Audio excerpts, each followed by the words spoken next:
all are so nice to join us, and I'm glad that I was able to whip off Alonzo's Drive, and we pulled off. We were up at the top of Mount Rogers here because we're on the way to Martinsville for the race tonight. And I thought, well, surely the National Park Service Visitor Center will have internet. That was a mistake. Okay. They do not have internet. So we did a U-E and came right back down the mountain. So we're at the base of the mountain here, and it looks like everything's connected and clear. I have spent the morning. I woke up in Blacksburg, went through Radford, got to Bristol, did a meet and greet in Bristol, and then we were in Abingdon. And some of the GOP folks in Abingdon were very enthusiastic that I was there. So they took me on a nice tour of the town, and we'll be in Martinsville. And then tomorrow morning is probably the first joint appearance in several weeks for hypothetically all three of us who are running for lieutenant governor in Fairfax. Now, I'm not sure who's actually going to show up, but my plan is to be there. And so I started 23 days after the last other candidate jumped in to this race on January 27th. And that was my last day at WRVA, my last day with the radio program, because there are two careers that you can't have if you're going to run for public office. One is active duty military, and the other, apparently, based on the 1944 FCC rules, is on-air personality or anchor for a broadcast entity that's regulated by the Federal Communications Commission on radio or TV.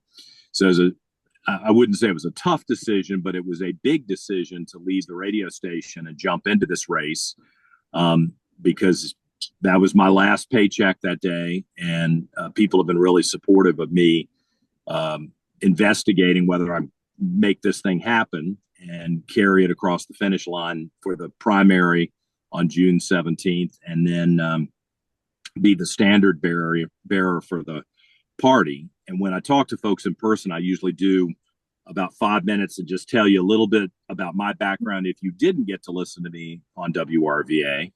And it hurts me because, getting up at 4 o'clock in the morning, I'm hoping everybody's listening, but I'm realizing it's a big state with a lot of people who never heard the radio.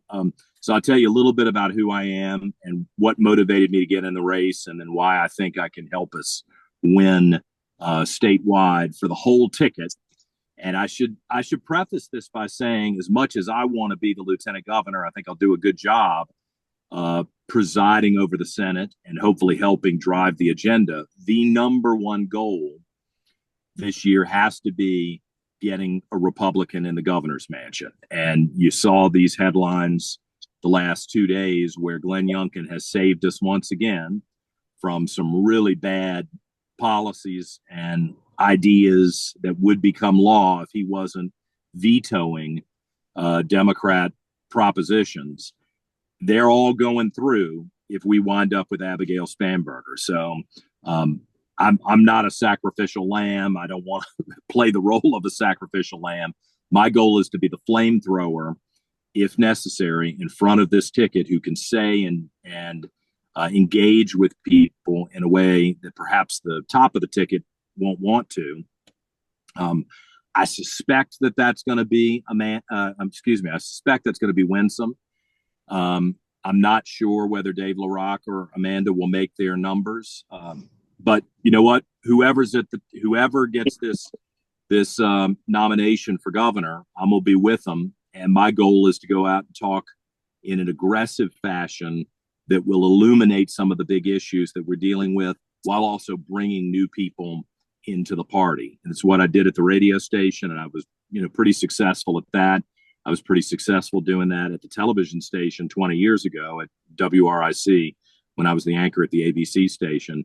And I think I can do it in the political realm as well. And the one thing that I've got going for me, based on my broadcasting experience, is I think there is a hunger within the voting population and the general population for people who will shoot straight, not necessarily insult everybody, not get into fights with everybody, but be appropriately candid and speak in a way that's clear that everything that's coming out of their mouth hasn't been focus tested up in Northern Virginia, but is real from the heart of the candidate, and talk about real impact for the the voters of Virginia. So I'm from Virginia. I was born and grew up in Richmond. I went to Henrico County Public Schools, kindergarten to 8th grade. Then I went to St. Christopher's School, which is kind of a family legacy thing in Richmond. Graduated from there. My father was running for office my senior year. So I decided to get the heck out of the state because I didn't want to be the political kid at UVA or William and Mary or JMU or wherever I would have gone. I went to Baylor University in Waco, Texas, the largest Baptist school in the world, and returned a couple of summers to work in and around Richmond. I spent the summer of '92 working for Tom Bliley, who had been the mayor of Richmond, and worked in the House of Representatives when Republicans were in the minority. It was not a fun experience, I'll tell you, because they treat you badly, or at least they used to when you're in the minority. I met some folks who were from California who said, hey, if you're interested in TV and broadcasting, you should go work for President Reagan. And of course, he'd been out of office for 3 years. I applied the very next Monday for an internship with President Reagan in Los Angeles, flew out there, got the job, moved my graduation up from Baylor. And on January 20th, 1993, the day that Bill Clinton took office in Washington, I walked into the Reagan office in Century City in Los Angeles, California. It was the greatest year. I traveled around the country and to Canada and to Mexico and all over with President Reagan. I worked my way into a position where I could be one of the speech writers in the office, drafting his remarks and for Margaret Thatcher and Prime Minister Mulroney and Queen Elizabeth. And it was like I was in a fantasy world, seeing Ronald Reagan and Nancy Reagan every day, going to their home every day, traveling with them. I mean, I've never had a better job. And I've told folks that I left 1993 with more admiration, if it was possible, than I could imagine for President Reagan as a leader and as a human being, as a man. He's a great leader, and I learned a lot the year that I was with him. I then returned to Waco, where the Branch Davidian tragedy had occurred. And that was my first set of stories as a reporter at the CBS station in Waco, which catapulted me back to Richmond to the ABC station, 10 years there. George Allen called from the Senate and said, I'm looking for someone who knows Virginia really well, who's also got some media experience. And I took the job as communications director in the U.S. Senate, worked for him there, and really enjoyed traveling all over the state with Governor Allen, Senator Allen. I mean, what an amazing leader he was, focusing on crime and economic development and, kind of a no-nonsense attitude that I think people appreciated. And then I went to the U.S. Chamber of Commerce as communications director there, worked at Iraq, Afghanistan Veterans of America as the chief communications officer, trying to get funding from the feds for mental health care for our veterans who had been in Iraq and Afghanistan. And I also worked as a partner for Corvus Communications out of Washington, where they sent me over to be the director of international development. And I joke with people that I thought I would be based in Paris or London. And instead, they sent me to Kuwait in the middle of the Arab Spring. No dancing, no drinking. So it wasn't much different from my experience at Baylor in Waco, but it was a cultural contrast. And it really made me appreciate the Western civilization that I've been a part of. And over the last few years, it's reminded me, I think, that we need to have strong leaders who will stand up for Western civilization and not be intimidated by cries of racism and xenophobia, but recognize that we've got a great culture in Virginia and in the United States, and we have an obligation to preserve that for the next generation. So after 8 years on the radio, the last few years defending President Trump pretty aggressively from the people who were trying to bankrupt him and incarcerate him, and in some cases, I think, kill him, destroy him politically and personally. I've decided, I can't sit by and be a commentator here. I need to jump in and try to stand up for the things we believe in. And I'll tell you, 2020 was the thing that did it for me. We had Ralph Northam as the governor. He allowed the city of Richmond to burn, didn't have a thing to say about it. His directives during COVID, I thought, were pretty draconian and counter to what I believe a free people in a free society should be able to determine for themselves. Informed judgment on the part of the citizens. I thought he really stomped all over our rights, not just at the beginning of the COVID crisis when we were trying to figure things out, but for many, many months past that. That was really disturbing to me. And the guy who's probably going to be the Democrat nominee for lieutenant governor was the mayor of Richmond at the time. That's LeVar Stoney. He was Terry McAuliffe's Secretary of the Commonwealth. Terry McAuliffe's daughter is his campaign manager. I think he's probably going to reveal he's got a heck of a lot of money from Democrat donors. He will play the race card, and he's done a terrible job as the mayor of Richmond. And somebody's got to be able to stand up against the disaster that he brought to Richmond with the police being attacked. I mean, this is the guy who took the police chief in Richmond and made him kneel before the protesters, after the protesters had been attacking every rank and file police officer. And then he fired the police chief. He allowed the statues to be yanked down, not because of a vote, but because of the mob. And I got a problem with that. I'm an adult. If you don't want statues up, okay, we can take a vote about it.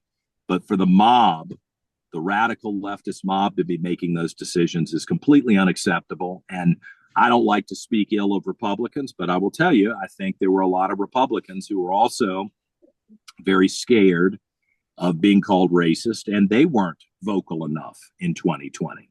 So that leads me to me making this decision, because I was looking around waiting for other people to step in. And a lot of folks said, well, if Trump wins, we're going to lose. And I was like, guys, I don't know if Trump's going to win or lose. This is last year, but Virginia's future's on the line either way. Somebody's got to get into this and be aggressive and try to win, and hopefully win over new people. So when I tell people about my background in business and in politics, my communications background, the fact that I'm going to travel the state and tell them that I'm a gay Republican, they're shocked by that. I can't believe that such a person exists who's still a real strong conservative. I think I'm going to be able to stand with our nominee, who will probably be a woman at the top of the ticket, presumably winsome, and with Jason Miyares, a Latino who will be able to tell the story of escaping communist Cuba, which I think will resonate with the newest voters in the state from Latino countries. I think we have the chance to have a historic ticket where I can bring people to the Republican Party who have written us off, the people who think we're racist, who think we're homophobic, who think we're xenophobic, who think we're stupid. I know that's not true. You know that's not true. I think we can prove to a lot of voters who will give us a second chance, hopefully with the successes that Donald Trump's going to bring along in the next few months. I think we really have a chance to galvanize support in Virginia. John Reid. And with only New Jersey and Virginia on the ballot this year, I think we can change the perception for the entire Republican Party across the country. So I'm very excited about that. So that's what brings me to you today. Well, I appreciate you being here very much, John. I got to meet you and talk to you a couple times in the past, and your comment about being a gay Republican. We moved. I'll cut back here from Texas a couple years ago, and some of the most conservative people we knew were gay couples. So has nothing to do with gay or being Republican or Democrat. So doesn't matter to me. One of the questions I have, and I'll start off the questions. Okay. So I like what you stand for. I like what I hear. So if you get elected, and what would you do? How would you work with Spamberger? Because you don't have to be from the same party. So how would you navigate that? Well, it's interesting. George Allen had a Democrat lieutenant governor. So there is precedent for this, but I want to stress that my goal over the next several months to November is to make sure that doesn't happen. Right. That we get a Republican governor. If that means that I'm not lieutenant governor, that's fine. The number one goal is a Republican governor, because that's where the power is and the veto is so important. But if it did work out that way, I do know Abigail Spanberger. Look, I don't hate her. I'm not going to lower myself to the level of the Democrat activists who are always so vicious and horrible and personally attacking.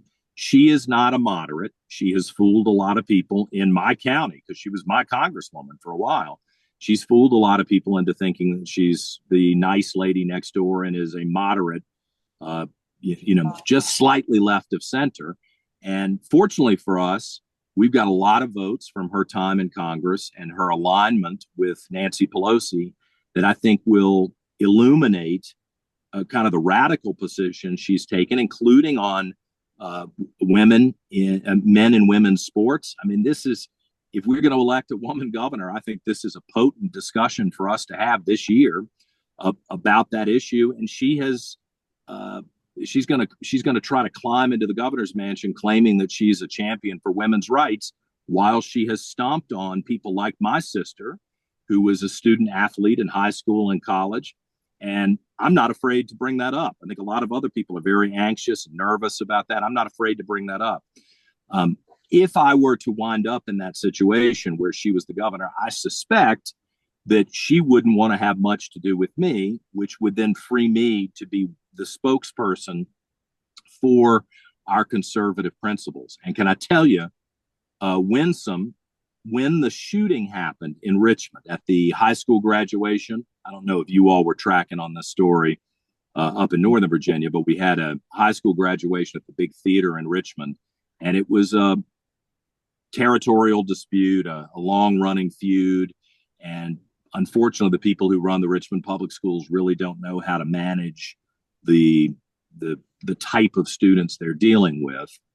And they allowed these two individuals to show up at the school at the graduation, and we wound up with two people dead in a shooting. Winsome Sears, to her credit, got in her own car and drove over to the theater and pushed her way through the press and stood right next to LeVar Stoney, the mayor, and said, "You are the reason that we continue to have these types of shootings, because you and the Democrat prosecutor, Colette McEachin, of course, the wife of the former congressman, refused to lock up kids who behave badly.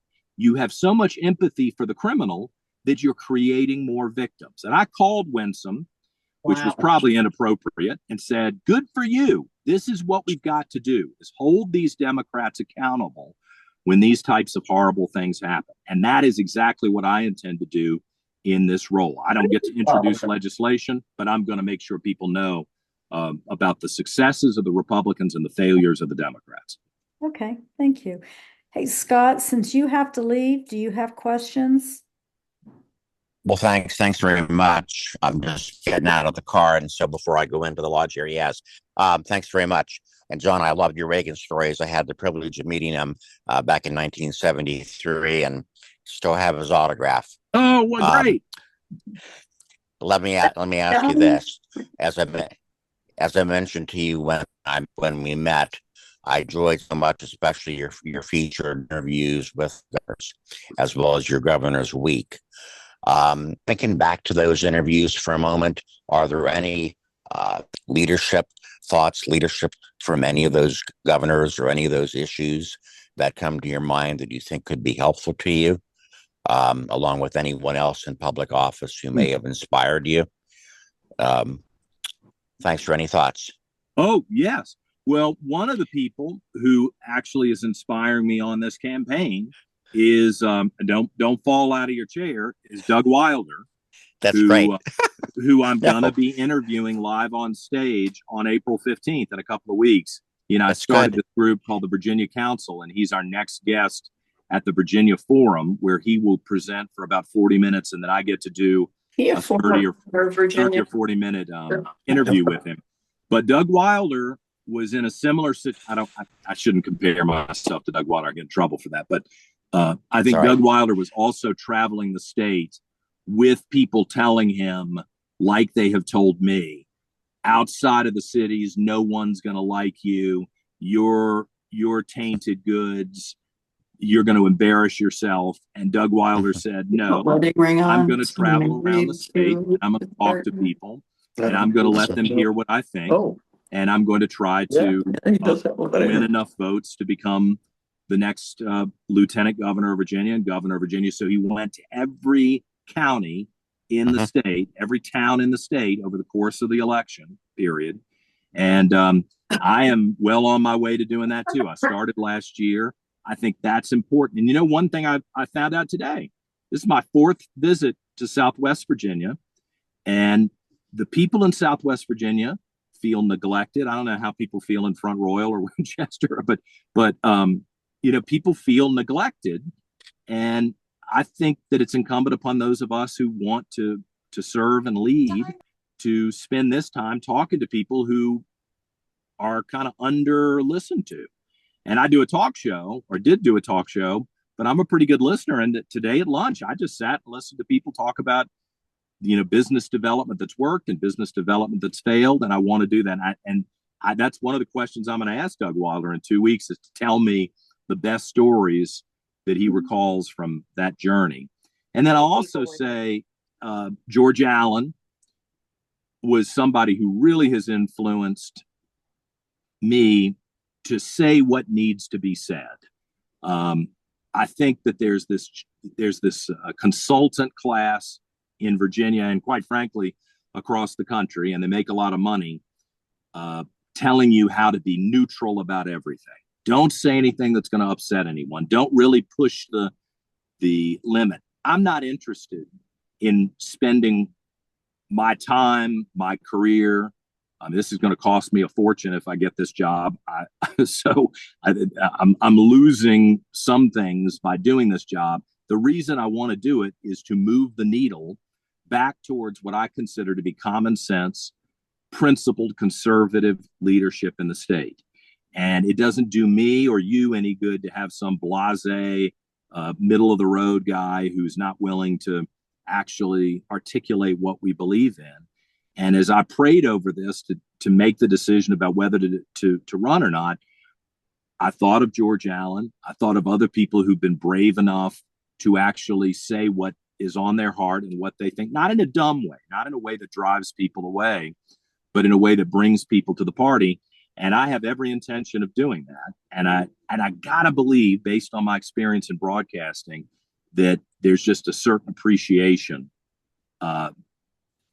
I don't know, for the authenticity. Maybe that's the way to put it. I want to be authentic, and hopefully I'm smart enough and have a life experience that validates that authenticity.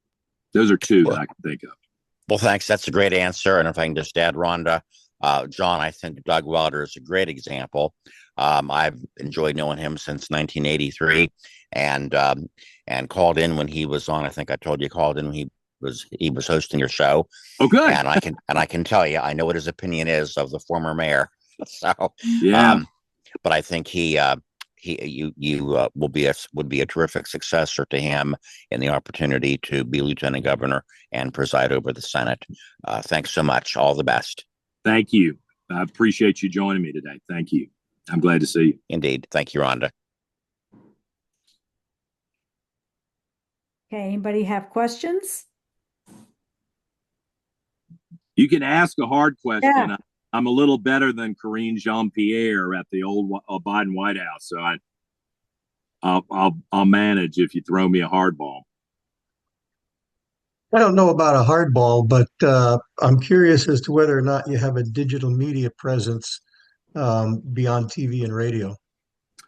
Well, I have 18,000 people following me on Facebook, and I'm continuing to try to grow that aggressively with paid ads and influencers outside of Facebook.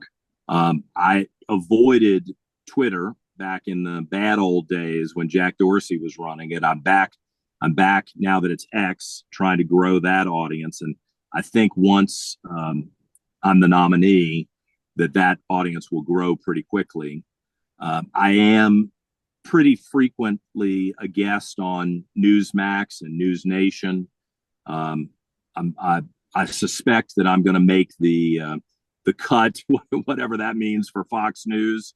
very soon. I just interviewed Mike Emanuel at the last Virginia Forum, and he's the chief Washington correspondent for Fox News. So he and I and we worked together in Waco, Texas years ago. So he's very aware of the campaign and has put me on the radar of the producers there.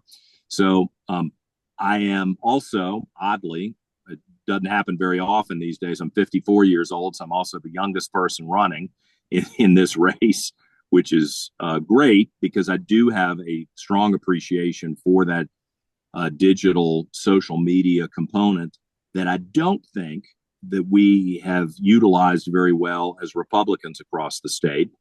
And we have got to grow our audience amongst younger people. So I'm in the process of bringing on a team, some of whom worked for Glenn Youngkin's campaign and some of whom are brand new to politics, to try to reach a younger demographic with messages that are true to our conservative principles, but I think will be appealing to a different, younger demographic of voter. And I think we can move some of them.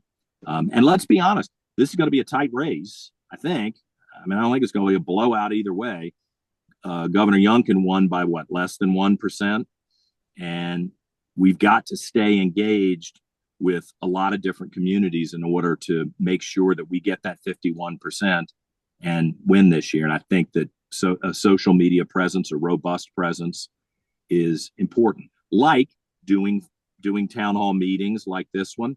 I just posted a video in Bristol, and I'm going to be adding to that, almost every day wherever I go, either videos or narratives with photographs on Facebook. And then I've got a team that's trying to spread that out. I hope to see you on TikTok as well. Yes, I know. I suggested TikTok at one of my other meetings. It wasn't a video meeting. And boy, everybody jumped me. They were so mad. Oh my gosh, you're going to be giving information to the communist Chinese. Even Donald Trump, when he was running, had to acknowledge there are a lot of young voters who are on TikTok. And so I can't, I'm not going to put my credit card information on there if I can avoid it. I don't know that it matters, but I am going to be engaged. Wherever there are voters who will listen to me, I'm going to be engaged. Okay. One other thing that I'll make mention of. I'm a member of VCDL, Virginia Citizens Defense League, and it's a fairly strong voting bloc. Well, then that they've started to turn on Jason Mayers. I saw that. So I don't know how that's going to work out for him, but it's good to see that you're a member. Yeah, I'm a member. Can I be honest with you? Philip Van Cleve was on my show pretty frequently. I did the show live from Lobby Day at the state capitol on a number of occasions, including the big one, where Ralph Northam put up fences and had almost the National Guard guarding the Capitol as if we're the threat to the Capitol, which was outrageous. It worries me, and I haven't talked to Philip about this yet, so I don't want to say anything inappropriate, but it worries me to see them publicly being critical of Jason. I don't know. I've read a couple of the posts, and I'd like to talk to Philip about what his concerns are. We got to get Jason in, even if they feel like he's flawed, and I'm not conceding that, but he has to get in. Shannon Taylor, the Commonwealth's attorney in Henrico, where I live, is either she or Jay Jones, I guess, are going to be the nominee for the Democrats. And whatever problem you got with Jason Miyares, those guys are going to be 1,000 times worse. She will not prosecute people. She is locked into the Democrat mindset that the gun is the problem, not the criminal. So while she's letting criminals out, she's also trying to hamstring people like you and me. And I'll tell you, Sunday morning, just this last Sunday, I get up, I'm on the way to St. John's Church with Governor Youngkin for the Patrick Henry Give Me Liberty or Give Me Death anniversary. And I'm scrolling through Facebook, and this guy is threatening to kill me on Facebook. And this is not unique to me, but I sent it to the state police and I said, listen, you guys go after this person. I'm not turning the other cheek. I'm not putting up with this anymore. We have put up with it too much. We've been too nice. We keep assuming we're going to return to normal if we let these people have their way. And all that has resulted in is Teslas on fire and buildings with their windows smashed. And I'm not going to participate in that anymore. So the guy lost his job last week. I am prepared to go testify against him if I can get him into court. I'm going to be hyper aggressive about putting the criminals behind bars. And after that, then we can talk about guns. But until these Democrats start actually locking up the criminals, I don't want to hear one word about it. And I have no problem talking about my concealed carry permit, which came in handy when Antifa in 2020 was supposedly stalking my house, driving by all the time. And one of my friends who I grew up with in Henrico said, "Hey, watch your back. We're getting chatter that they're looking to find you in Henrico." And I was going to the radio station, doing the show. In my upstairs window, I had to close the window shade because my friend who's the cop said, why sit up there and be a sitting target every day? There are real dangers for real people, not just radio hosts and politicians. And you can be confident that I'm going to tell those stories and defend your right to defend yourself when it comes under attack from the Democrats. I'm sorry, my answers are always too long for Q&As. I apologize. Oh, no, it's good. Okay. Hey, John, Al Torres here. Hi. I'm the other half of Rhonda, and Yes. we met you at the dinner the other night. Right. First of all, I just want to thank you for actually stepping up to take on this challenge and running. It's far too often that you have either the wrong people or wrong personalities or people that just aren't willing enough to do this. So regardless of the outcome and everything, I got to appreciate you taking the time out of your life to be able to run and do this and stand up for Virginians, and also turning around and taking the time to join us here on a Zoom call. Happy to do. I think one of the things that Rhonda is trying to do, and I hope everybody else encourages to do this, is that you don't always have the time to get out and meet everybody or for us to go to where you're going to be. So I think doing Zoom calls and meeting little virtual town homes like this goes a long way to meeting up with the people that are interested in at least knowing more about you, whether they're ready to support yet or not. It helps them make up their mind. And I believe that all the candidates have the right, or all people have the right to hear from the candidates that are running. So this is really helpful. Appreciate you doing it. And we will do what we can to make sure that we can at least make more of these happen for you. So thanks for turning around and getting on the camera with us. The other question I had, it's not a hard question or anything like this here, but once you're in there and all this stuff, will you put out the information that we need to know, what we can do to help get you over the hurdle and elected as the next lieutenant governor? You mean after the primary? Yes, sir. Yeah. Well, we know we got to get you to win the primary first. Yes. And I was associated from the Senate side when George Allen was running for re-election, and I saw, the good and the bad about that campaign.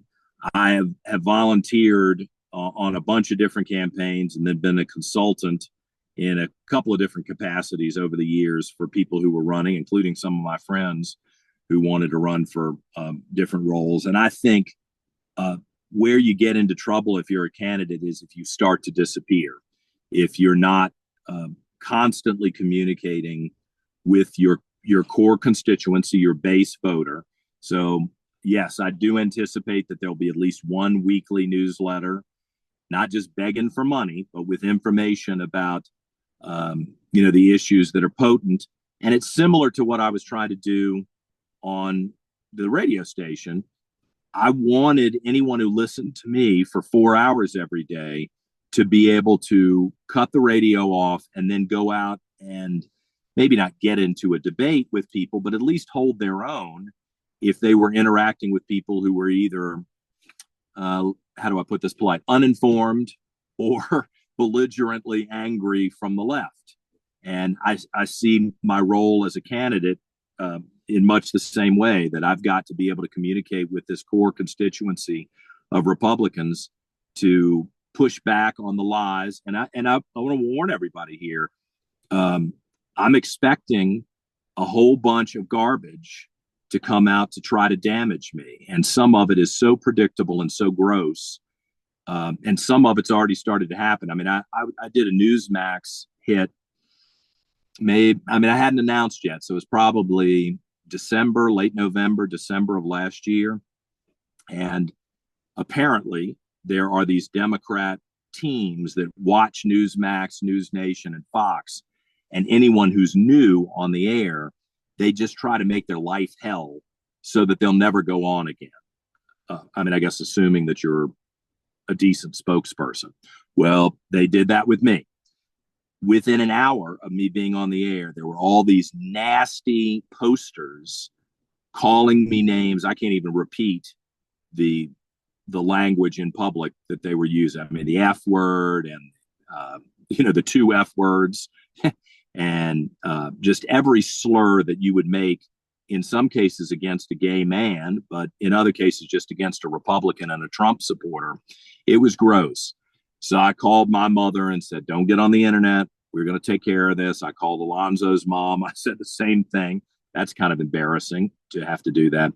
But they're hyper aggressive about trying to tarnish us and, make us look like people that we're not. And the only good thing I got going for me is I've been through it so many times as a media person, and I've consulted with so many campaigns that I think I'm not scared. I'm prepared to push back on that. So part of it is pushing back on the negative that is inevitable. And the other part is staying optimistic and positive and sharing a vision that people will still embrace you even as it gets ugly, which it will. I hope not during the primary to, knock on wood. I guess this is all change tomorrow, but everyone's been pretty gentlemanly so far. And I'm trying to uphold that standard too, as we head closer to the primary. Well, stay strong. Yeah. Thank you. Thank you. I appreciate it. Thank you, John. One of the viewers had a question. What do you think is the major issue facing Virginia? I will tell you, if Abigail wins, we will lose our right to work, and that will impact a lot of us who don't want to be a part of a union. And that's a problem for, people like me, because I'm sure they would unionize television and radio broadcasters quick. And then I might not have a choice about whether I have to join a union. And I personally will be belligerent about that and angry.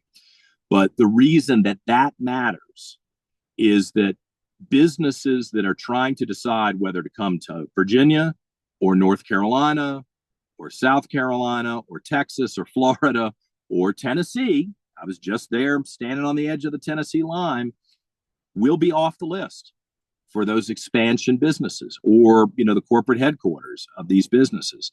And if Virginia has been successful over the years, it has largely been because we have been a target destination for businesses that wanted low taxes, low regulation, and the freedom to operate without the unions crushing them. And Abigail went to the Chamber of Commerce and acted like, oh, I don't know anything about this. No, she knows exactly what she's going to do. She sponsored that bill in the Congress to make it almost impossible to have your right to work nationally. And I have no doubt that her colleagues will push her to do that here in Virginia, and that will crush the economic engine that's Virginia. So I hate to say it's all about the money. It's because it's not. It's about culture too. But if we allow the Democrats to set the minimum wage at the Fairfax level, what are the people in Abingdon going to do? There's no way that you can pay the people in Abingdon the minimum wage that you would pay people in Fairfax. There's no way to reconcile that. So it's going to crush Southwest Virginia more than it already has been harmed. I think those economic issues, if we explain them and how it will impact voters, I think that will resonate. And then I got to be honest with you, I'm going to talk about the culture. And it's kind of weird for someone with my background to be talking about the culture, perhaps. But I like Virginia being a traditional state. I like it being a place where a family can raise their kids and not be constantly bombarded with radical ideas and radicalism in the streets and in the classroom. And I think we've got to return to a more conservative, back to basics mindset in the classroom and where we intersect in the streets. I mentioned the thing with Glenn Youngkin at St. John's on Sunday. Ghazala Hashmi, the senator from Chesterfield, who is also one of the people trying to be the Democrat nominee for lieutenant governor, she was there with a bullhorn screaming about Donald Trump, fanning the flames of hatred, not at a Democrat rally, but at a historic moment in Virginia history, the commemoration of Patrick Henry's speech. And I don't know why in the modern Democrat Party that is perceived as a positive. I consider it to be kind of low rent behavior from anti-intellectual people who aren't capable of engaging in a spirited debate at the right time. And when the Commonwealth of Virginia is celebrating a major historic milestone at 250 years with Patrick Henry and the governor and all this national attention, and you're out raising Cain in the street with your fist in the air and, denouncing Donald Trump and Elon Musk, who really have nothing to do with what's happening in Virginia. And then, poor Glenn Youngkin, this guy's as nice as anybody I've ever known in politics, and they still hate him. I think we're losing the culture that I grew up with in Virginia. And I want to stop that. I want to call out the bad actors, and I'd like to model aggressive behavior, but good behavior. And I learned it from my dad. When we lived in Kingsley in Henrico, my father was the chairman of the 3rd Congressional District for the Republicans. And our next door neighbor was the chairman of the Democrat Party of Virginia. And it was not, we were not having Christmas parties together, but we had to try to get along just to keep peace in the neighborhood. And so that's what I grew up with was, kind of a hyper aggressive political family that still had the, traditional mindset of I've got to find commonality with people that I disagree with. And I want to campaign that way, and I'd like to lead that way too. Well, thank you, John. I know you have someplace to be. You're on your way, so I don't know your time. Well, I had blocked out the full hour, and okay. Let's be honest, the next place I'm going is the NASCAR race in Martinsville. So the only thing I got to do is ditch the jacket, and I'll be in good shape. Okay. I just want to open. Does anybody have any questions you want to ask? I didn't get a pro-life question. Let's see. Hold on. I usually get parents' rights, pro-life, how to deal with Trump, but I don't want to plant anything. You guys, you ask whatever you'd like. Hey, John, this is Ron Green. Yes, sir. The question I have and want to see what you think about is what are your thoughts on the legalizing marijuana? Specifically, in Front Royal, we must have a vape shop on every corner at this point. Yeah. And I guess they're getting ready for the retail side of that. And it just scares the heck out of me knowing that people are going to be smoking dope and getting in their cars and going wherever they're going at that point. So, yeah. Well, I've had a bunch of people have said, hey, if you want to win, you got to go with you got to go with legalizing marijuana. I have to tell you, I'm just not there on that. I'm probably, well, I don't know. In this company, maybe I'm not the only person who's never smoked pot, but I've just never done it. Now I've been around tons of people who smoked pot and did a lot of other recreational drugs. Maybe it was Nancy Reagan who scared me away from it, or maybe it was my father that if he found out about it, he'd kick my butt. I just never did that. So, and I have unfortunately, and I used to share little stories like this on the radio. I've been around a lot of people who started with marijuana, and then the drugs got heavier and heavier, and I watched them ruin their lives and ruin their health. And some of them are still, barely sustainable as people. And they were brilliant when I knew them, and it's bad news. I do think we have been, I think the Democrats, and I don't want to libel anybody here, so maybe I should be careful, but I do think there's some Democrat leaders, how about that, in the Senate who have positioned themselves to benefit personally from the legalization of marijuana in the state without much regulation. And I think that should be really examined before we go down that path. I suspect that if it was a Republican who appeared to be on the verge of being rich from some sort of change like that, that there would be all kinds of calls for investigations. And I get the impression there's some shady stuff going on there. And I'll also say that I find it rich that the Democrats, who did everything they could for 30 years when I was young to destroy the tobacco industry in Virginia, and, you know, Richmond was built on tobacco. Virginia was largely built on tobacco, but it's the worst thing ever, supposedly, according to these Democrats. They're the ones that are pushing legalized marijuana in the state. So I would go real slow if that comes before me. I'm not in favor of it. I don't know whether this is another issue where I'm in the minority or not, but like you, it kind of terrifies me that everybody's going to be high and incapable of working and incapable of making good decisions. And I'm not convinced that anyone will eliminate those concerns for me. Thank you. You're the first person to ask me that in a setting like this. I've had a couple of people talk to me privately about it, but it's a big issue. Well, I feel we're going to go down a very slippery slope. Yeah. Once it gets full bore out here. So it's we're going to have to drive defensively 2 times over at this point. Yeah. Well, the police officers that I know, they're worried about it because I guess they're not equipped at the moment to discern who is technically high and who is not high, right. who's impaired. I guess that's a more professional term to use, who's impaired as they drive. So they're, at least the police officers I know, have expressed a lot of concern about safety on the roads and then their liability as police officers. So, you know, I probably need to talk to some more of them and see where we are as we head into this election season, because the Democrats will probably try to make that a big issue, thinking that it will win over younger voters. Yeah. Thank you. Pro-life, then. Go ahead and hit it. Okay. So your points, your views. Yeah, he's asking, okay, what are your views on pro-life? Oh, excuse me.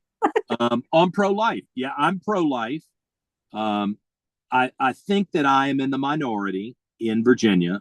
I found that out when I was on the radio and I would talk on the pro-life March Day, which is coming up, April 2nd. So I'll be in Richmond for that. I have no problem being identified with the movement, talking about how important it is to have a mindset that supports the concept that human life is sacred and should be protected and preserved from the moment that a baby is conceived to the moment that the human being dies. And I think the senior citizens who, I just went through this with my dad 2 years ago, and the months that we went through until his death were very important for me as his son, and I think for him as a human being as he prepared to leave us.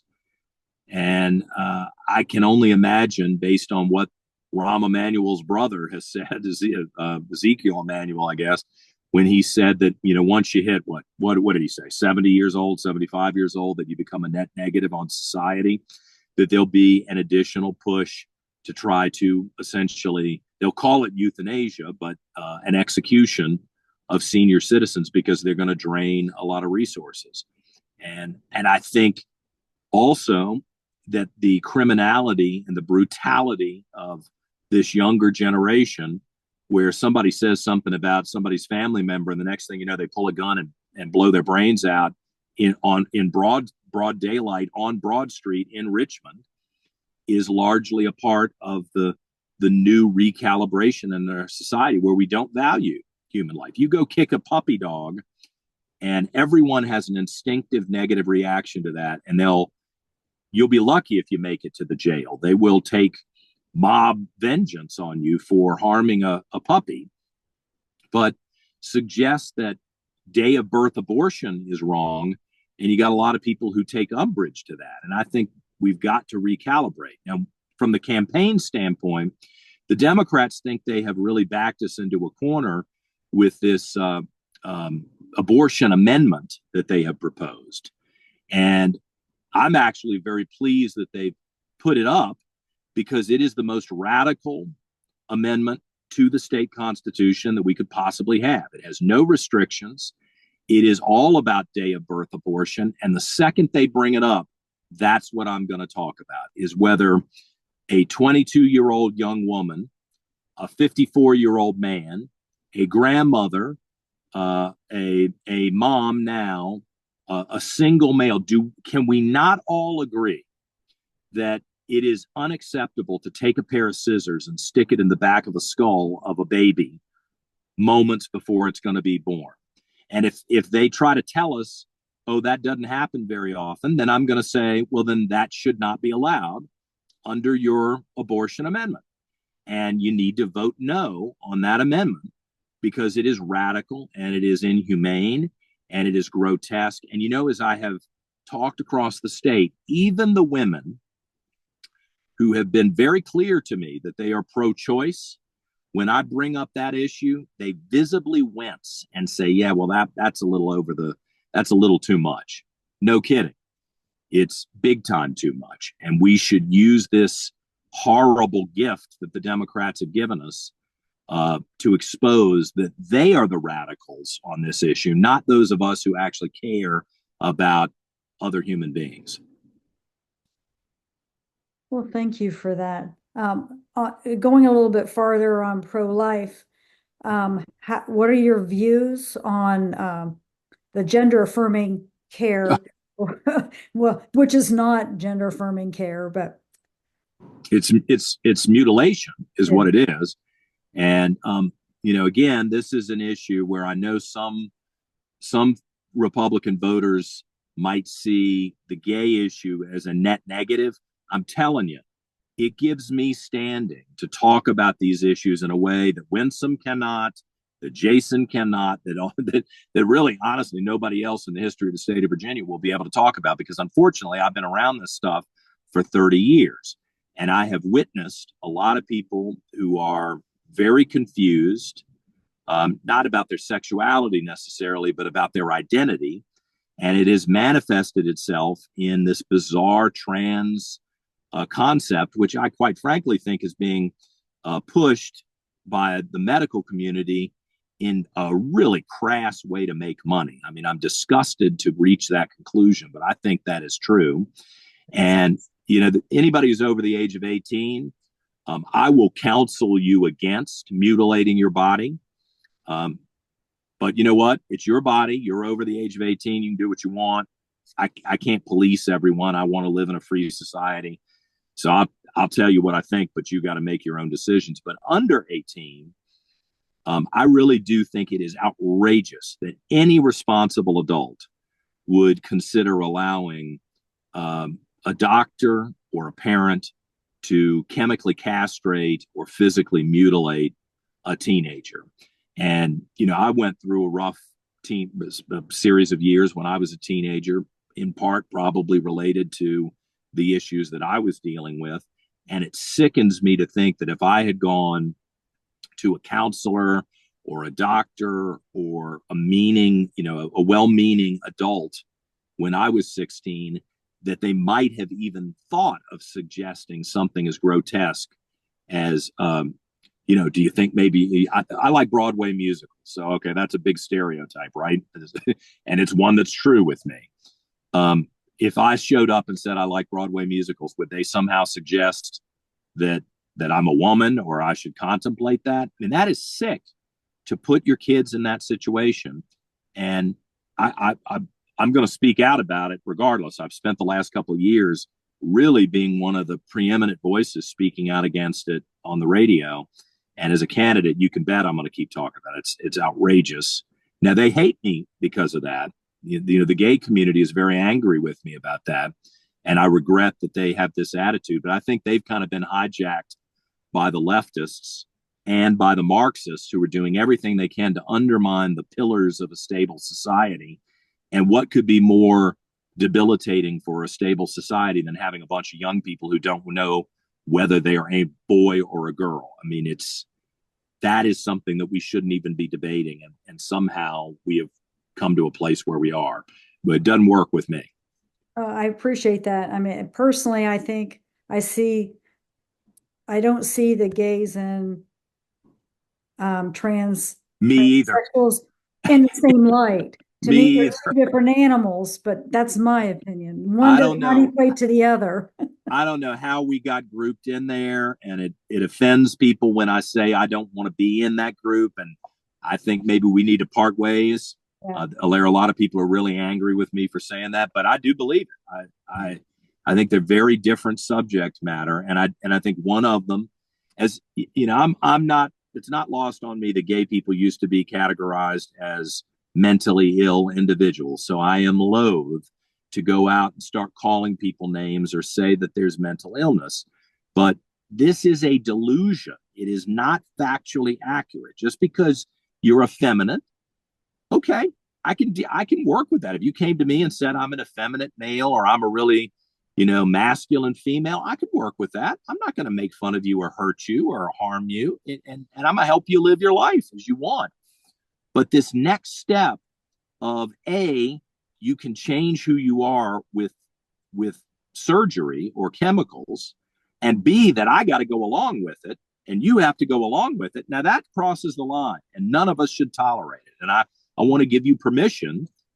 You're not a homophobe. You're not a bigot for saying no. I'm not going along with that. Perfect. Well, thank you.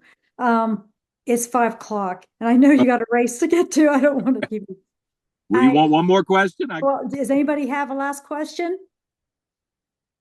No? Okay. All right. I thank you so much for agreeing to do this. I plan on, thank you for giving me permission to record it. Yes, ma'am. I plan on sharing it with people that couldn't be here, that wanted to be here, so that they can hear your views on issues that may be important to them. Well, it's a delight to be with you. I hope I get to see everybody in person. I'm going to work really, really hard between now and the primary. And, nobody owes me a vote. I'm not trying to guilt anybody into a vote or any of that. But I hope that when it comes time to cast your vote, you'll look at the options you've got. I hope you'll see me working hard. I hope you will hear what I'm talking about, that it's from the heart. It is not from some consultant or think tank. And I hope you will feel comfortable and confident that I can be the leader that you would like to have in this role for the election. And that if I'm blessed enough to be elected lieutenant governor, I'll do a good job for you here in Virginia. So I thank you. Thank you, John, and safe travels and enjoy the race. Thank you. Okay. All right. All right. Bye-bye.